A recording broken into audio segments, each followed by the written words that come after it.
12వ తేదీ 12వ నెల 2012 సంవత్సరం క్లుప్తంగా 12-12-12 శతాబ్దానికి ఒకసారి మాత్రమే వచ్చే ఈ అరుదైన రోజున ఏది తలపెట్టినా ప్రత్యేకమే. అందుకే రాష్ట్ర వ్యాప్తంగా చాలా మంది వినూత్న కార్యక్రమాలు చేపట్టారు. 12 సెకండ్లు 12 నిమిషాలు 12 గంటలు 12వ తేదీ 12వ నెల 2000లో 12వ సంవత్సరం ఈ అరుదైన రోజును ప్రజలు వినూత్నంగా స్వాగతించారు. గుంటూరు నాగార్జున విశ్వవిద్యాలయంలో వేలాది మంది విద్యార్థులు గిన్నిస్ బుక్ రికార్డే ధ్యేయంగా పాదరక్షలు లేకుండా నడిచారు.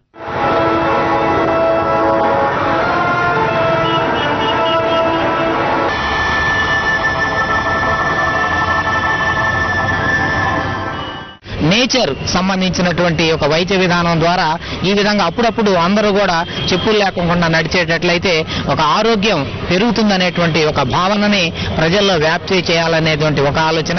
హైదరాబాద్